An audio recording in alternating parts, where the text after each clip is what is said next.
Good afternoon, everybody. First of all, housekeeping, and I know this is going to seem a little weird.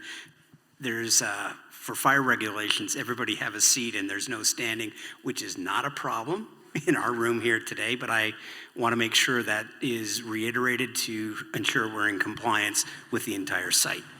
My name is Steve Webb. I'm the CEO of the Global Institute for Food Security, and I want to begin by first thanking Alberta Innovates for the opportunity to moderate today's panel, and to all of you for being here this afternoon.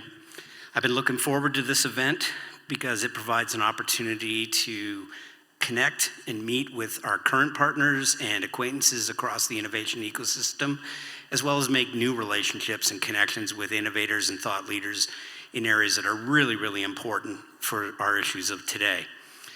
And this is just the opportunity that this panel provides. I've had the opportunity to be on panels with Isha and Bill before, and reconnecting with them is always really important for helping propel innovation forward. The other thing is that I want to say I'm really excited to meet Jonathan and learn more about the exciting work that he is doing.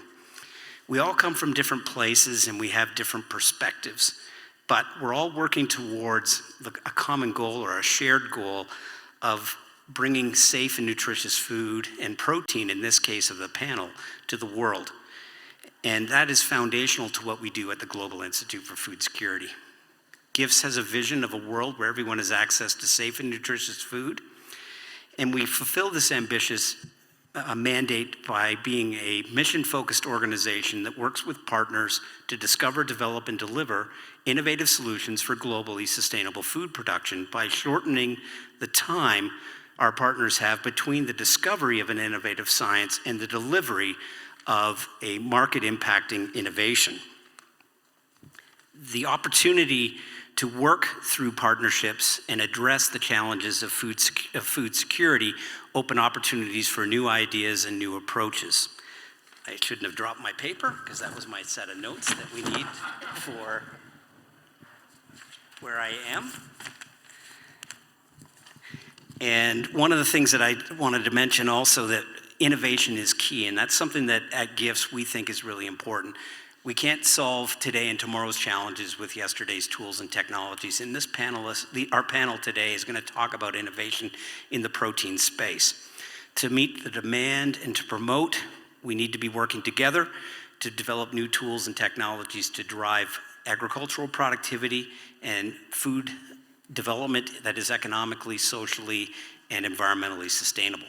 Total growth factor productivity in agriculture, however, is lagging globally, and Canada is no exception. We saw strong growth in total factor productivity in the 1990s and 2000s. It stalled in the 2010s and is projected to decrease this decade. But where there are challenges, there are also opportunities. Increasing total factor productivity to previous levels represents a $30 billion opportunity for Canadian agriculture and food, and that's according to Farm Credit Canada.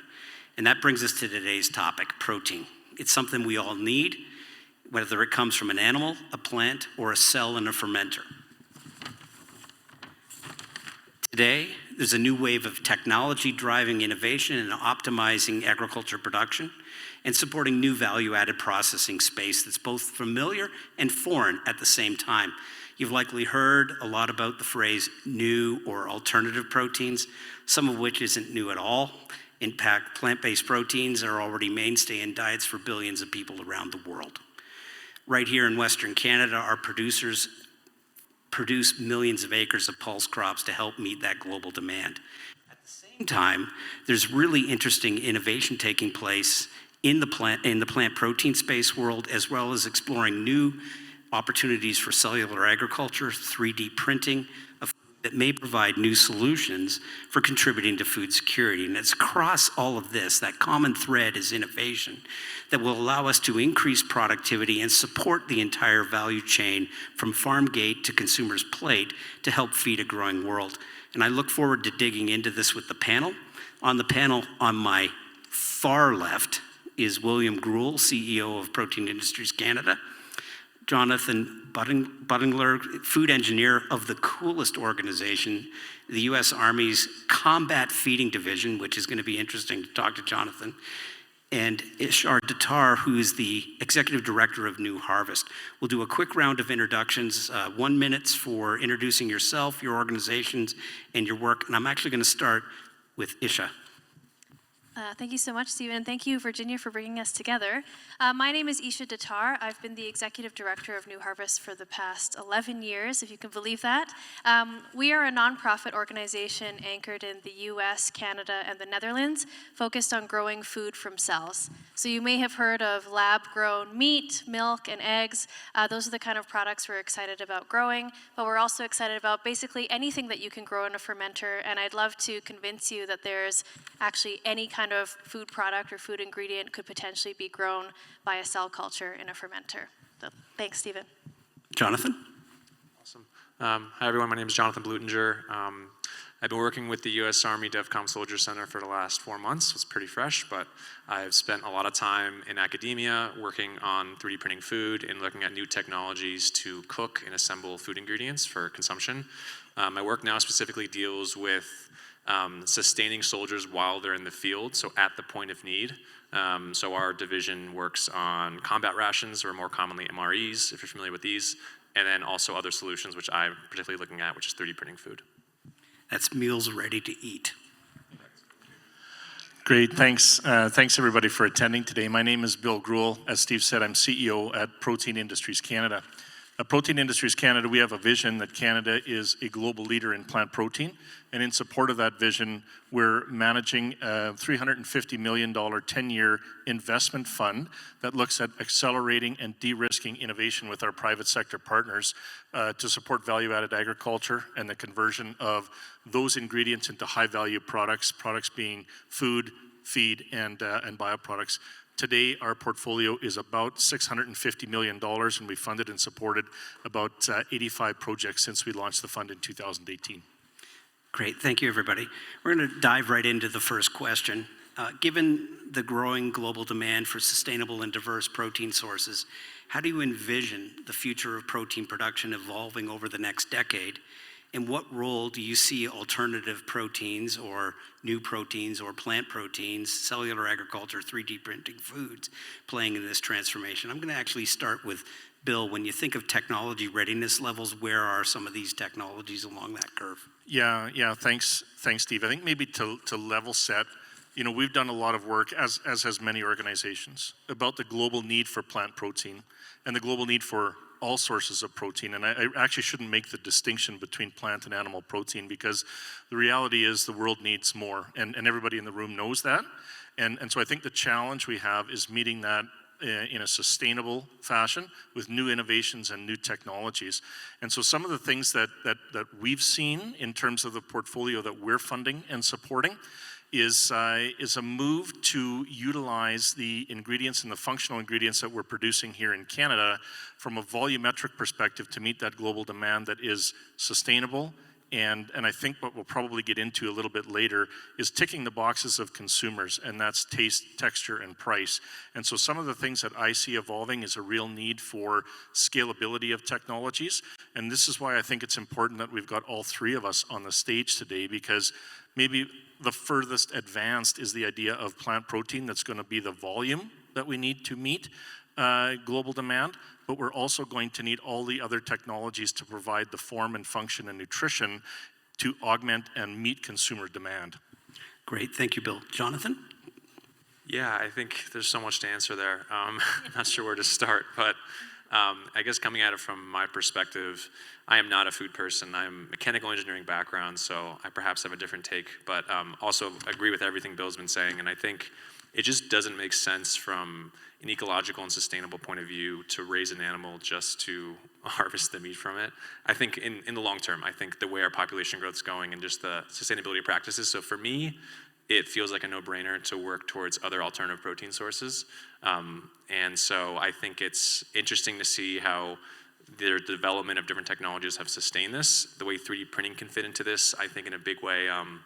If you think about the way muscles and fats are kind of structured in an animal, you can mimic this and get similar types of texture and flavor that can be expressed in a lot of the same ways Mother Nature kind of intended, which is kind of interesting to see. So again, an intended use of 3D printing that I never thought about when I first jumped into this 7-10 years ago. But yeah, there's a lot of ways in which this can kind of support the effort. Great, thank you. Isha. So yeah, this question of what does the future look like is interesting because I hope the future looks a lot like the present. We live in this time of enormous abundance when it comes to food, products, diversity, availability, but of course we're heading into this climate change world where the rules of farming are changing and we have to provide for an ever-growing population. And so I hope what we see is not, alternative products only, but actually alternative processes to arrive at the products that we know and love and are familiar with. And I think that what we're heading into is a transition kind of similar to what we saw in energy, where in energy we knew we just needed more of it and we wanted it for a long period of time. And in order to get there, we had to diversify where energy comes from. So I think in kind of the parallel scenario is we need to kind of diversify where our protein sources come from, and I think that everyone here on the panel is contributing to that in some way, and how those different processes interact with each other and create the kind of diversity of food is just exciting to me. Excellent, and again, I think one of the things that's underlying here, it's not or, it's and, is super, super important when we're talking about this panel, so great, thank you everybody. Now, Bill mentioned scale, which I think is really interesting from an ag and food sector. It's an interesting business vertical where there's regulatory barriers, there's scale barriers, and he also mentioned the other word, price. And again, I want to dig into this a little bit. Innovation's one thing, or invention's one thing, and innovation's another, so it's not easy to scale. I wanted to get the opinion of, again, the three of you are a great group to talk to.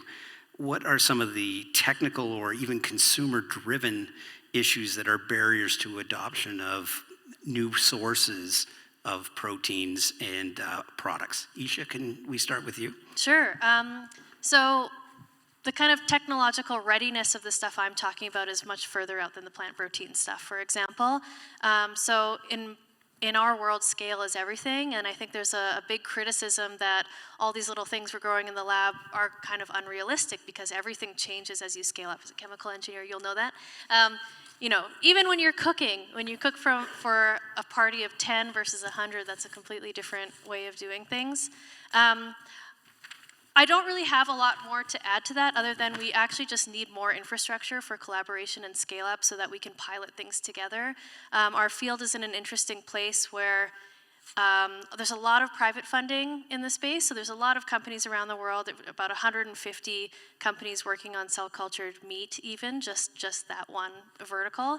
But all of them are kind of forced to build their own pilot facilities, scale up independently, which of course is a very ineffective way to be using that kind of money. So things that my nonprofit are focused on is how do we create these shared facilities, shared pilot infrastructure so that we can kind of help the whole industry come up together and we can kind of scale together. And that also links in very closely with the regulatory pathway because your process changes and the process is part of the regulatory process. So you actually need to kind of scale while you're engaging with regulators because those things are kind of changing at the same time. So it's very complicated in my space right now because we're such an early tech. Again, I think this idea, if I could paraphrase a little bit, is the idea of partnerships and collaborations and working together to move innovations Absolutely. forward. Okay. Jonathan? Yeah, Isha touched on a lot of nice points. Definitely, I think cost is a big one, which with time that will come down as it gets better, it gets faster, more efficient, we figure out better ways to do it. Another big one, especially with, I guess, my kind of translational technology being additive manufacturing of food is education, I think is a big one. And also just the language in which it's spoken and kind of the way it's disseminated is a big one. I think for a long time, if we take cell cultured meat, for example, it's kind of a newer term. I think initially it was like lab meat, or, there's different connotations people have when you talk about new technologies, which is a really interesting one, especially with 3D printing. If I say 3D printing food, I feel like people's most reactions is probably one of disgust, which is probably mine initially, but when you start thinking about 3D printing as something we've been doing with food for a long time, we just haven't called it that. And when it's more presented in front of a person, it just totally changes the perspective because it's totally transparent. So Yeah, cost, education, I think another big one, kind of touched on too, is regulation, especially from the standpoint of if you're trying to load these into meals ready to eat or for soldiers in the field, an extra penny per unit when you're on the scale of millions of units really adds up. So the cost parity will have to kind of factor in as well. Great. Bill? Yeah, this whole question of scale is one that we've been thinking a lot about, and even I look at the plant-based protein sector, the ingredient manufacturing sector in North America. Maybe it's more mature than the other industries, but this question of scale still is one of the biggest challenges that the industry needs to face. And I think about the ingredient manufacturing capacity that's been built in Canada in the last decade. It's all been self-financed by large ingredient manufacturers, and that's great. But we have a lot of startup companies that have developed new and novel ingredient technology that want to grow and scale that. And the challenge that they've got is equity financing, right? Because we're talking about plants that are costing, $200 to $400 million. And the financial institutions are here in Canada that want to support them from a debt perspective, but they won't come to the table unless they've got 30% equity. And there's not a lot of deep pockets in finance in Canada that want to provide that 30% equity, long-term patient equity financing that is allowing companies to then go to the debt market to finance the construction of these facilities. And even if there was, the challenge is we need to build out ingredient manufacturing capacity at the pace of market growth so that we don't overbuild the ingredient manufacturing capacity in North America, which we might actually be dangerously close to right now, but that's some other market dynamics that we could get into. And so it's a real art and a real challenge, regardless of even if you're very early on in the stage of technologies or even a little bit more mature like the ingredient manufacturing space is. Great. Again, since Andrew Powell's in the room and he shook my hand before we came in, he talked about risk communication. And again, I think one of the things, Jonathan, that you talked about, one of the issues that I think is really important in the ag and food sector is things get branded by scientists early on that make a lot of sense to scientists, which are not very good when we're engaging with the public. I think the regulatory issue is another opportunity for here in Canada, because again, when you think about new innovations, especially in this food space, countries like Singapore with their 30 by 30 strategy have really enabled innovation to take place there. And then the scale up. Again, there's technical issues related to, as Bill had mentioned earlier, taste, texture, flavor, et cetera. But again, that ability to scale economically and millions of meals in a penny, a meal is a lot of dollars in a hurry, again, becomes a real opportunity. So again, I think what excites me is there's plenty of room for innovation in this space. What are the different pathways to support global demand for protein? And again, we've kind of talked a little bit about, Isha, you had I want to start with you because I really liked the vision of the future, which is the same as today, but for more diverse choice and everything else. Isha, do you want to talk about that? You mean in terms of building the demand? Where is the demand coming from, and how do we address the demand? And how do we realize your vision? Yeah. Well, I'm a little bit of a maybe pessimist person because I think that we just don't know what farming is going to look like heading into the future. And we actually just really need to diversify for that resilience, as I mentioned earlier. And so I think that, we hear people talking about how, the crop belt or the corn belt is moving up. And, we hear about these stories of climate disasters, fires, floods, wiping out, tens of thousands of cattle. We hear about avian flu, swine flu spreading. I mean, these are all very, very current events that we hear about all the time. And I realize we don't really have great backup mechanisms for when, 50 million chickens need to be culled because of an avian disease. And that's not good for farmers, and that's not good for food security either. So we really need to think about what are all these ways that we can feed the world that kind of create these backup mechanisms and have risks of their own for sure, but they're at least different risks from the systems that are already established. So for me, the demand is kind of going to evolve as our, regular economy evolves and as farming evolves in general. And I think along the way, I think we can get people really excited about it. I think one thing that's been really interesting from the New Harvest perspective is how much of our funder and donor base has been very climate-focused people who are just excited about how agriculture is at the center of so much climate work, and it's kind of neglected, especially from the philanthropy and investment side on the climate perspective. So I think that there's enormous opportunity to kind of grow messaging on the climate front about why we need these alternative sources. So the reason I'm on the panel is if Isha's a pessimist, I'm an optimist. And what she said is, I think, really exciting for opportunities for us to address. One thing as it relates to this kind of topic is, how do we advance the technology? What are the things that we need to do to continue to advance the technology to support global demand for protein? Jonathan, do you want to talk? Yeah, I can talk about this. I think from my perspective, being someone who comes at this more from a hardware perspective, I think the software piece is a piece that's missing in a lot of these kind of burgeoning industries. You know, I think a lot of technologies, they start more on a mass manufacturing scale and then slowly get smaller and smaller to the point where they become a kitchen appliance or a consumer thing.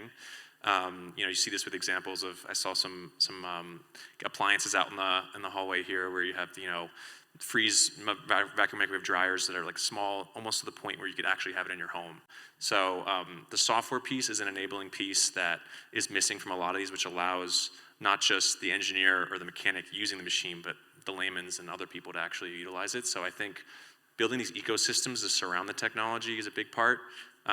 Something I've been trying to work on for a while, but there's still so many pieces.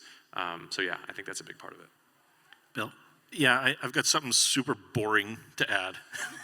and it's the notion of supply chain integration. Like we're talking about different technologies, but Isha, you got me thinking about the importance of a value chain approach to innovation. And you talked about farmers and production agriculture and the issues and challenges that we're going to face with climate change. All of the projects that we fund at Protein Industries Canada, this is a bit of a shameless plug for our approach, but I'm going to do it anyway because I think it demonstrates a point, is taking a value chain approach where we've got different verticals of the value chain collaborating in an innovative project. And we started that because the problems that we're trying to solve today, or the opportunities that we're trying to grab today, are too complicated for any one company. What we found, however, though, is through an innovative project, we're involving producers and ingredient manufacturers and then ingredient modifiers and food companies and retail in an innovation project, and you're innovating faster, but what you're actually doing is creating supply chain linkages and creating better businesses across the value chain. And so all the things that we're talking about in terms of new technologies and new ways of doing things and new products and new services don't work unless you've got a good supply chain. And again, it's not overly exciting, but it's a really, really critical element that we've got to figure out. And I think it's why Canada can be a global leader in this space, because we've got all those different verticals. Can I jump in on that? Absolutely. Yes, I love that point. And I think that's actually what sets Canada apart and why we have this enormous opportunity. Like, we have the most land. So that means we could have the most stuff that we grow on it. And when we think about supply chain, even for cellular agriculture, even for putting stuff in a bioreactor and growing, you know, foie gras or meat in a bioreactor, at the end of the day, those calories came from the sun growing something in the ground. So it comes back to the supply chain. Like, we still need to work with farmers to work on those basic ingredients that are going to go into those bioreactors. And then to Jonathan's point about the kind of software, hardware, there's also kind of a missing piece on the hardware wetware. So what are those cell types? What are those formative ingredients we're actually going to put into those bioreactors? Those are things that can be standardized, and once you standardize them, you actually position Canada around those standard materials. So I actually love that. I don't think it's boring, but of course I wouldn't think it's unboring. Yeah, I was going to say that one of the things that I think is really a key takeaway here, and the boring guy let it off, is that innovation's a team sport. And we absolutely need all hands on deck to take advantage of the opportunity. And those types of partnerships and collaborations are absolutely key. Now, one of the questions I want to get into right now is around scale. You know, we've talked about it. How do we gain momentum and accelerate to maximize the impact that we have? And what's the scope of the challenge? How do we feed the 10 billion people with safe and nutritious food? What are your thoughts around that? Bill, do you want to start? Yeah, and I'll maybe just talk a little bit about what we see from just the ingredient manufacturing capacity in this country. So today, it's planting season right now. Most farmers are done seeding. We're going to fast forward 90 to 100 days. We're going to harvest 100 million metric tons of crop in this country. We process about 20 to 22 million metric tons of that. It's canola processing and flour milling, and about 500 metric tons of peas. That means we've got a huge delta. And if we want to increase our ingredient manufacturing, even by 2.5 million metric tons, that's about a $7 to $9 billion investment in capital. And I think, that's the scale that we're talking about here. That's only a fraction of what we produce from a crop production perspective in Canada. The biggest issues and the drivers that we have to get at, Steve, is enabling more private sector capital, which, we can talk about here. This is an investment forum after all, but it's a massive amount of capital that we need, and we need personal opinion, we need government to step up, because this is risky capital, right? And they need to take a stand and say, Canada is going to be an agriculture nation, and we are going to help support the capital investment and enable more private sector capital. And the capital that my industry needs probably pales in comparison to, cellular agriculture and 3D printing, to be honest, from a volume perspective. And again, I think this is to build on the comment about, does Canada want to take a leadership position, to build off of Isha's comments about we're big, we've got the land, we have the full opportunity to be vertically integrated from the feedstocks all the way through to the ingredients like we're trying to do. Isha, do you want to comment on this topic? Sure. So when I chat with my mother-in-law about cellular agriculture, she says it reminds her of Leduc #1, when they we had oil coming out of the ground, and people were like, now what are we going to do? Is this something we're going to go in on or not go in on or whatever? And I think that cell ag, or all the stuff we want to grow on the land here, that is our next oil industry. It is still a natural resource. We're just not maximizing it. We're still thinking about our economy as stuff you grow out of the ground, put in a train and ship to Singapore or whatever, when we could be creating these kind of refineries of the prairies where we grow things out of the ground, turn them into the value-added products here, whether that's through a variety of processes, and then ship those things off to places like Singapore. You mentioned Singapore with their 30 by 30 goal.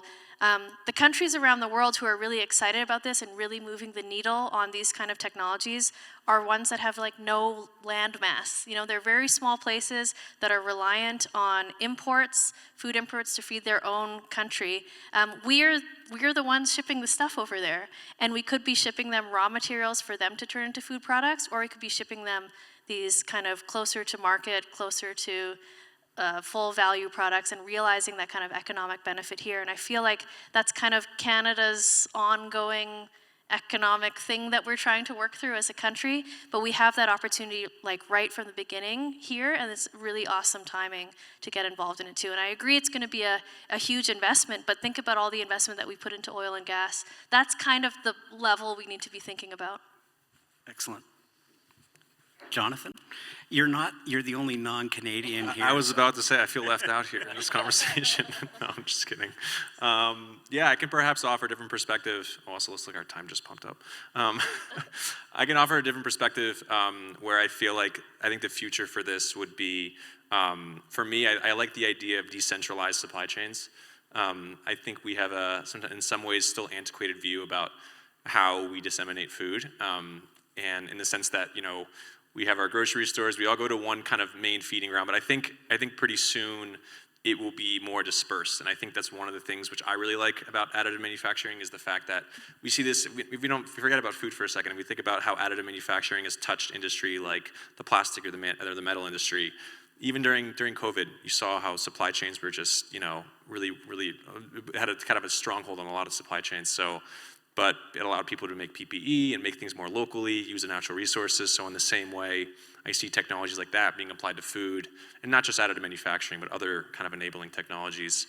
And it allows you to create food closer to the point of need at the actual source, which is healthier in a lot of ways, and also just, it's more sustainable.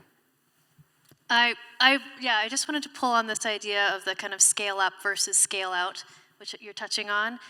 For me, scale up is kind of central more monolithic, maybe more monoculture kind of thing, and you have like a huge factory making one thing. But there's also this opportunity for scale out, and at these various different levels of what we're talking about. So the scale out could happen at the level of the actual farmers. Maybe there's actually many, many different farms that are contributing into these processes, but the scale out could also happen on the kind of product end, where we're providing, as you said, the software or the tools for people to be making their own unique products at the end. And so, yeah, balancing those or seeing how those two things interact is going to be like an interesting thing. Excellent. I think that's an interesting perspective. And again, when I think about scale, I'm an aggregator, so it's an and for me. But I think it's really important. I'm glad all of you made that kind of distinction of scale up and scale out. I do think from a scale up perspective, we need to get to the cost points that scale does provide.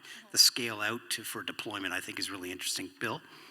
Yeah, since our time jumped up, I want to just pull on a thread. And Isha, you were talking about, Singapore, and there's other countries, and I've often wondered in Canada, like, what's the imperative? Like, why are we not taking and making the investments? And I think I look at some of those other countries that are more, quote unquote, innovative in their food economies, or the Netherlands, that is, one of the largest food economies in the world with not a lot of land, about as much land as my college roommate in Swift Current Farms, right? But they had an imperative, right?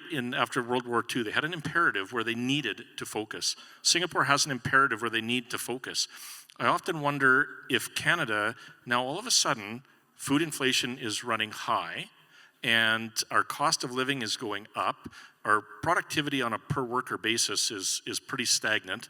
We need to think about this, and I know the Canadian Agri-Food Policy Institute has done some work, and I won't get the numbers exactly right, but safe to say since the 1990s, the percentage of calories consumed by Canadians that we import into this country has gone up dramatically. So we are becoming more and more dependent on international food supply chains. We're not producing enough in Canada.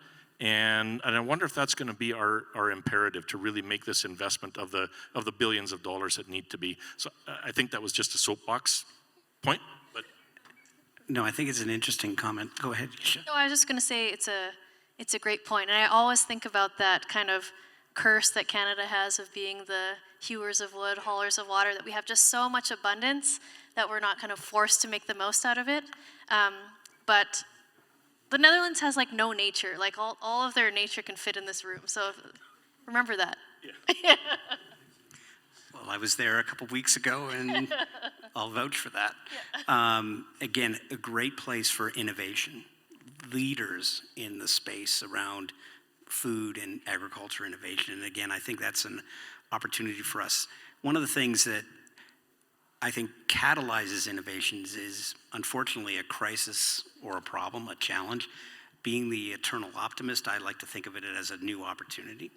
On the productivity side, what are there opportunities for us to improve the productivity, not just here in Canada, but globally for protein production? And just so you know, everybody's referenced the timer here. We were counting down, we had less time, but apparently we've done a good job. The overlords have given us 10 more minutes before we get to questions. So on this whole, how do we grow productivity? And improve productivity is something I wouldn't mind kind of talking about. And Isha, you mentioned in your opening remarks this idea of thinking about protein transition as similar to the energy transition. Can you elaborate a little bit more on that? Sure. New Harvest is a nonprofit organization, and so we're entirely funded by philanthropy. And so we've raised about $15 million in philanthropic dollars, and then kind of re-put it into the world, funding researchers around the world. And I bring up that point because as we are convincing people to give us money, we are trying to convince them that their money will be very catalytic and kind of spark this ongoing productivity. And so the energy transition has been a really important story for us to tell as an example of a time that we've had to diversify something that was working. And so I often kind of draw this parallel between industrialized animal agriculture and coal mining, as they're kind of dirty and dangerous and people don't love them, but they get the job done. industrialized animal agriculture feeds millions and millions of people. There's no doubt about it. It's changed our world, and coal mining has provided energy to people all over the world, and we still do it. But we do need to kind of lessen our dependence on these kind of methods and explore new ones for new environments, new areas, and places to kind of just de-risk those certain kind of approaches. And so that's where I see there's parallels to the protein transition and the energy transition, in that we haven't really seen that transition happen yet in agriculture, and we've actually been mostly doing the scaling up for animal agriculture. And I think the problem with that is we are seeing that, you know, animals are biological systems, and so you can't really get them to do things without them trying to self-correct in a certain way. And so that's why we're seeing, you know, avian flus turning into cattle flus and all these kinds of things. It's really hard to do that at an enormous density. And so that's kind of my parallel, is we need to just start thinking about diversification. Okay. One thing that's good. I think one thing I want to kind of pull back for something that Bill said about how, you know, he may be producing a bulk ingredient in the context of the plant, where other ingredients from other systems would be required to make the food. And this is one for you, Jonathan, that I'm kind of interested in, is the idea of how do we improve the nutrient density of foods, and how do we think about, again, this is back to this team sport approach of reimagining not just food as in a bulk, but thinking more on that nutritional side. Yeah, the nutritional piece, I think is a big thing I always fall back to when I talk about some benefits of additive manufacturing, especially. It allows you to be intentional more than anything as to what you put in your body. I think a lot of times, whether you're going to your normal fast casual restaurant or a normal restaurant, you order something off the menu, you don't actually get to see the chef make it in front of you. You don't actually get to see all the nutritional, the micros, the macros. You just know loosely what it is and that it'll sustain you for a certain reason or a certain amount of time. But I think being intentional about what we eat, what we put in our body, and a lot of that comes from, for one, education, and just, again, I keep going back to the software piece, but I think there are a lot of, you know, apps and enabling technologies that allow you to actually be more purposeful about what you eat. So I think, I think it's multifold. But I think the interesting thing about it is, you know, being intentional, seeing the process, and seeing how it kind of plays out. Excellent. So, go ahead. You asked a question about productivity. I just wanted to jump on that. Jump away. I think one way that Canada can really increase its productivity, and I mean that's a bigger question even beyond the scope of just food, is thinking about innovation as these intersections of existing fields. And so, you know, many of us in the room know that the U of A really recently kind of restructured, where now agriculture, science, and engineering are all under one faculty. And that happened around the time I kind of moved back and started engaging with the U of A a lot more about how to do CellAg there.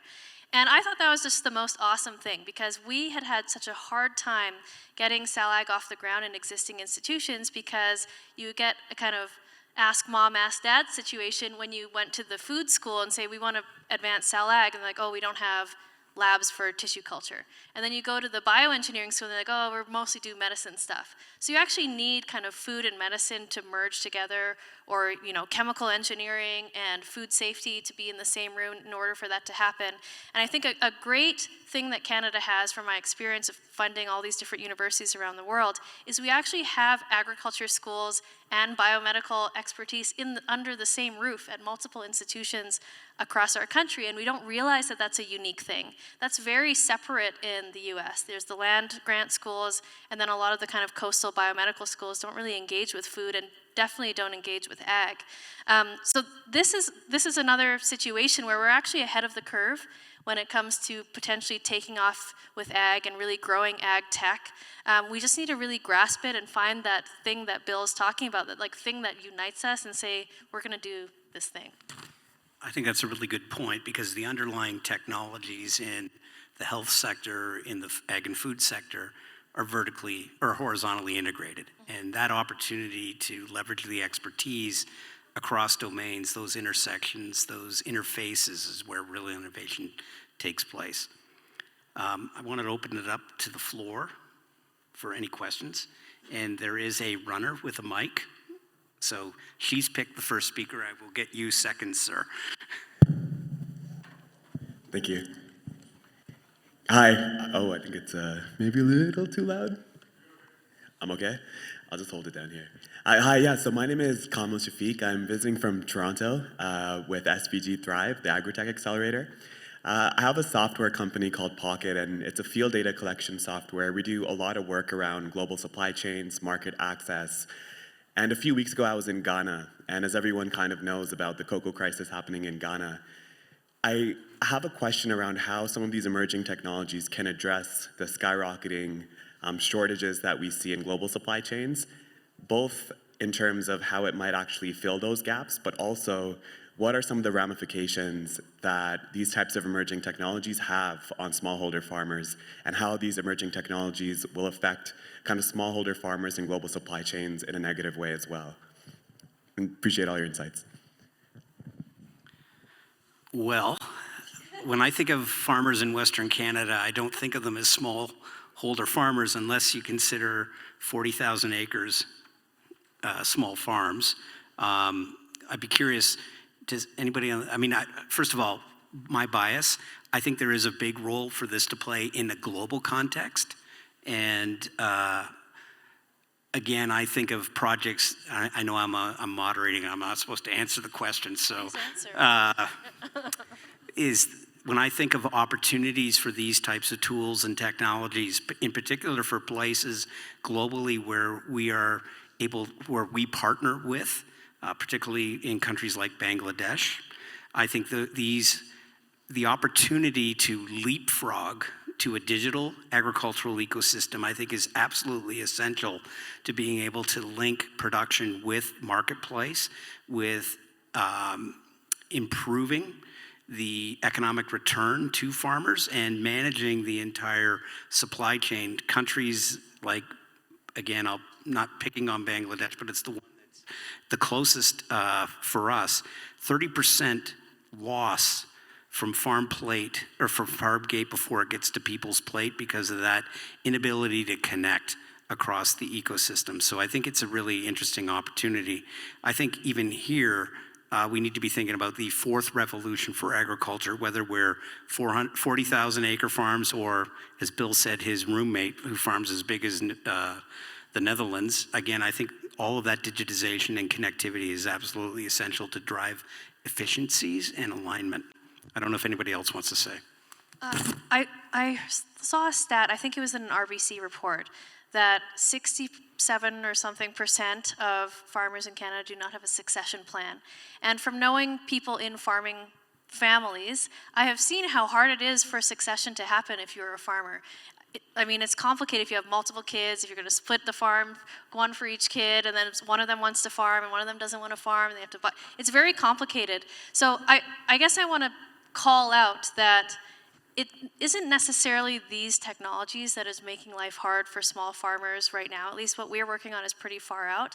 I think there's kind of other pressures at hand that make farming, that could elevate farming as it already existed, and other tools that we could do that probably aren't related to technology to help farmers right now. I think another thing that we have to pay attention to is the social science aspects of what we're working on, and actually engaging with social scientists about understanding, the supply chain and how the supply chain affects the economy of the people who are participating in it. And that's something I don't have answers for, but something we need to be studying in parallel as we understand how these technologies work.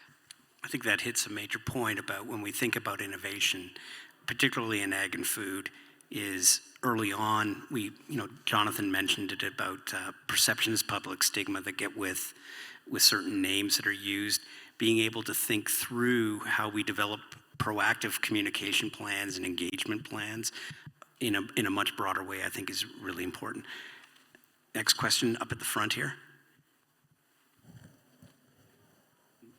And I'm sorry, you got to go back where you were. Thank you, Tony Noel from New Zealand Food Innovation Network. I've got a number of points here. Firstly, on the issue of nutrient load, there is significant concern at the moment as we go into new proteins, alternative proteins, around the nutrient load issue. If we look at a glass of milk versus a glass of coconut milk or a glass of oat milk, almond milk or soy milk, nutrition profile, totally different, fundamentally different. Consumers believing that they're drinking a glass of milk are actually drinking something completely different from a nutrition profile perspective. I think we have to be very, very mindful of that as we move forward. Just on the very important point about Singapore and Kenya, I'll put those in the same context at the very different ends of the spectrum. I think you need to have a modicum of caution about both. Why? Singapore, approximately 6 million people on a rock. It's never going to be 25 million people. High socioeconomic. Their 30-30 strategy is not working. Okay, they're falling way behind. And I think the answers for them are quite different, perhaps, than what they'd like to do, which is becoming a protein or nutrient grower on that island. With Kenya, we have worked with some colleagues at the moment in Kenya, and the issue in Kenya comes down to largely sociological issues, but with the farmers. For you to convince a farmer to stop growing what he's been growing historically for hundreds of years and try something completely new in terms of an alternative protein is going to be a really hard ask. Not saying that we can't get there, but it's certainly not going to happen overnight. You're going to have to guarantee to that farmer that there are markets for that new product, that his crops are not going to fail, all of those issues. Not as easy as a much more sophisticated farmer here on the prairie who can change from canola across to canary seed or whatever based on a market signal. The other issue is, one of the strongest trends, as I'm sure you're all aware in the world today, is ageing. And aged care nutrition is a major, major issue. Malnutrition within the aged care sector is a huge issue. And I think there needs to be a very, very close mind on that issue and what types of proteins, alternative proteins, are being designed for that cohort. Jonathan, I'm quite positive about 3D printing because, one of the big problems with aged care is they start to lose the ability to eat steak, for example. They don't like to cook for themselves. So in fact, they are starving themselves. And we're finding that moulding or 3D printing certain food products going forward is actually a very attractive option. And of course, you can personalise that much more closely. Not to take too much time, but just I'd like to hear your comments also on new processing technologies. High pressure pasteurisation, microwave assisted thermal sterilisation, how these are coming into play with new proteins and whether they are an issue that we need to be aware of. And the last point, you're right, spot on, food plus health integration. Okay? I think a lot of your exercise or your mission going forward is to get much more integration between our understanding of the biome and the protein options we have to meet that understanding of the biome. Thank you. So Jonathan, I'm going to get you to weigh in on the food safety aspects and the different approaches there, and then we'll reach out to the rest of the group. And again, I should have made all the notes, so we'll come back to you. I think I pulled out one or two pieces there I wanted to touch on, so I'll bite a piece of that away. So I think yeah, the point you made about 3D printing applications in elderly homes, that's definitely a big one. I think of any application where you want to combine a nutritionist with a personal chef, where you want to be intentional with your dietary needs, whether it be for soldiers in the field, elderly, people who have dietary restrictions, who need to follow their diet more closely, and then at a certain point, the populace, because everyone, I think, should have a tab on what they're eating. So I'm glad you touched on that. That's a big one. And then I'm losing a little bit of the other points there. But It's the different methods to ensure the safety of the food, yeah. Yeah, the processing point. I think the point I wanted to pull out with that is I think one maybe potential learning curve is as we're creating these alternative proteins and things that are meant to kind of match traditional meat products, it's a little bit of an issue with the actual formulation of it, but also the cooking method of it, because certain things will cook at different rates. So we're used to cooking steak for a certain amount of time, right? Chicken, all these things. So from my just personal anecdotal experience and doing work on this, We find sometimes plants ingredients will cook slightly faster than traditional meats, so kind of getting closer with it, learning it. But I think what will help you in that process is, as kitchens become smarter, there will be sensors and abilities for you to actually mitigate those issues which you might have when cooking new items. So I think that won't become as much of a problem. I don't see this being as much of a problem, but that's just a point to mention. Anybody else from the panel? So again, just make a comment about, although Singapore might be falling behind on the 30 by 30, I think it's catalyzed a lot of innovation, which I think is still good to advance the tools and technologies. And that's one of the problems I think we have here in Canada is we don't want to put our neck out. I think we got to put our neck out to drive innovation, and innovation's a risky business. Things fail. You would know that. And the opportunity to, again, make calculated decisions and directions and enable innovation, I think, is super, super important from a policy perspective as well. Question in the back? We've got one right here. If it's okay. Oh, sorry, you're right. Thanks so much. My name is Mark, CEO of a startup in Camille's SVG Thrive Group. Sustainable, we turn a beer waste into a sustainable flour. And you brought up an interesting point in your answer to Camille, Stephen, in saying that there's loss happening throughout the supply chain. And there's loss happening at the farm level, at the processor level. So where do you think, as a panel, there's an opportunity to recapture some of that protein? How does that play a part? I know I'm kind of hijacking new proteins for new products, but there's a lot of repurposed proteins for new products opportunities, and how do we tap into funding for that? One thing comes to mind, which is I think about how CELAG and plant-based proteins can kind of coexist. And when it comes to plant-based proteins, we always talk about protein, pea proteins, for example. But of course, peas aren't made of only proteins. They also are made of starch.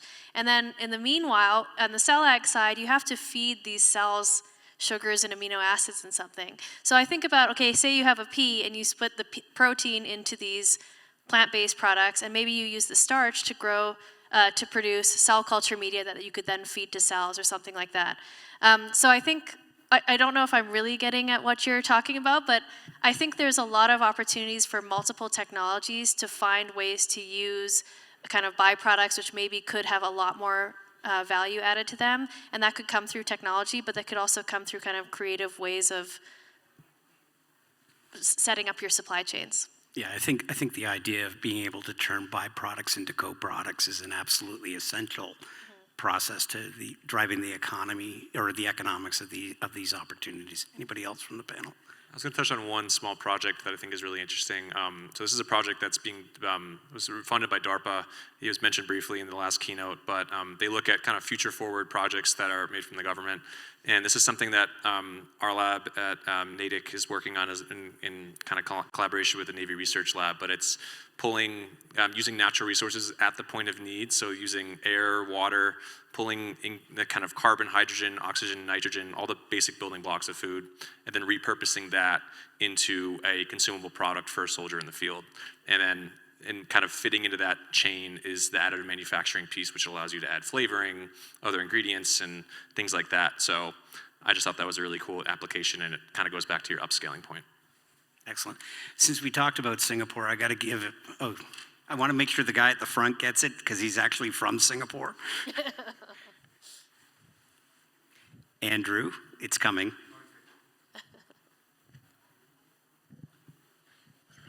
Thank you. I'm Andrew Powell, Asia Biobusiness in Singapore. This gentleman is correct in that saying that we are facing some challenges in Singapore with respect to this 30 by 30 program. The three pillars are aquaculture, alternative protein, and vertical farms, and all of these are suffering from major challenges, which kind of are unique to Singapore. Energy is a major issue in all of these things, and Singapore's got problems, and 2 out of 3. Aquaculture is another problem in itself from viral issues. I've got a question though. I thought Isha was going to segue into hybrid plant and cultivated. I don't take a position on this at all. I'm just interested to see what your perspective is on the good meats 3% combination with plant-based that's just been launched in Singapore and is now available in a freezer in one of the butchers in town. So what's your take on this 3%? Because there's a bit of rumblings about why bother, but if it works, it's great. If it gives a good taste, fine. What's your take on that? Yeah, so to just give some context for the people in the audience, there's a company called Good Meat who put out a cell-cultured meat product in Singapore, and it's made of 3% animal cells grown in culture and then 97% plant-based stuff. So my position is that everything is hybrid.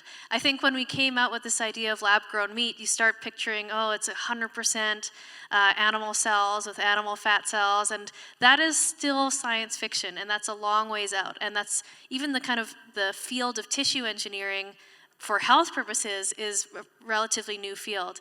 And so a few years ago, this idea of hybrid kind of came out as a messaging term that, oh, maybe it'll be a combination of cells and then some plant-based stuff and some other stuff. But at the end of the day, everything is going to be hybrid because you'll never be able, not never, but the idea of creating that kind of fully 100% tissue cultured thing is not going to scale in the near term. It's not going to be at a price that is reasonable in the near term.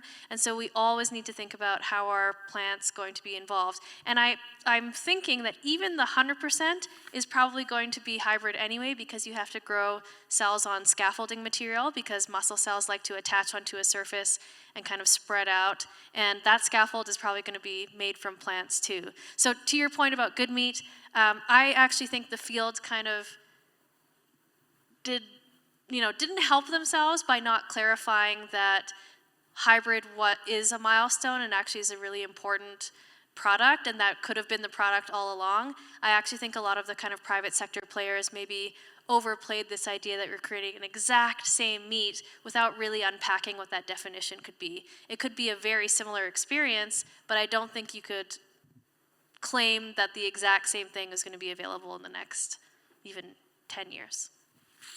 Great. Question at the back, and I apologize. Hi, Elena Gomezaro, Research Manager at Prairie Research Kitchen. Quick question, tagging along on that new idea of a new protein, which would be cultivated or cultured meat. What would be your take on insects protein? Insect protein? Yeah, like I think a theme that's running through this whole conversation today is and, right? And this just to me is just another and. And so, personally, I'd probably rather eat a real steak, but, we've got a global demand for protein that we're not going to satisfy with the current approaches that we have to agri-food systems, right? And so it's going to take all kinds. And there will be a role for insect protein to play. Again, probably an opportunity for offtake of the co-products of protein extraction to feed insects. So to me, it's just another source of protein that we need to think about and consider when we want to feed 10 billion people sustainably. Yeah, I think insects are awesome. I think that's a really great opportunity. I have to admit I wasn't that excited about them in the beginning, only because we live in a capitalist world, and I didn't think the opportunity for insects was as obvious as for some of these other kind of tech-enabled things. But I did taste a really great food product by a company called C-Fu Foods. It was C-FU, and it was like, it was fermented protein, so they had taken some insect protein, then fermented it into these blocks, and actually turned it into like ice cream. And I don't know how that worked, but it was really great. And it kind of contributed to this mouthfeel that was really unique. And like pasta sauces and stuff. So I think we should also think about insects as a kind of ingredient, and not just you're just eating a bug. Yeah. Okay, one more question. We got less than a minute, so fire. All right, thank you. I'm Aladdin. I work with BioMimir. We're a medical device company, but what we do is we make artificial tissues. And we're a bit different. We were talking about the integration between production for food and for pharma. But pharma generally needs extremely small amounts, so like compatibility is a little bit off. However, in tissue engineering, it's a very rapidly growing market. It's 10% year by year, and we've surpassed 15 billion now. both that and supplements market are really big. They need a lot of really well-defined protein products. And I'm wondering if there's any way of incentivizing the collaboration in building facilities to get that private money in. Basically, we already have giants in the industry investing literally billions of dollars a year in facilities to produce products for these industries. Wouldn't scale up of these two things together just facilitate to move this into food?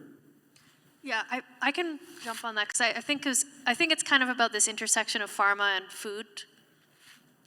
So we do work with a lot of people who are kind of from the vaccine manufacturing industry or people who are making, cell culture media that could feed into cellular agriculture processes, but also feed into the existing biomanufacturing and biopharma processes. So that line is blurring as much as kind of the food and medicine nutrition line as well. And that's kind of why I think that actual breaking down the barriers between food and medicine is so important, because we need to bring those fields together at the manufacturing level, at the product level, at the nutrition level. I absolutely agree we could be kind of piggybacking more, and I think it's a kind of call for more collaboration between these fields. Food is medicine.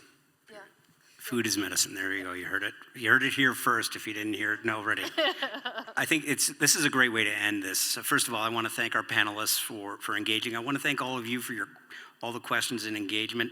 And I think that comment at the end is really, really important. It's because it's like by working together, we can help fill gaps, identify opportunities, and leverage each other's strengths. Again, not only within the food system, but between health and food.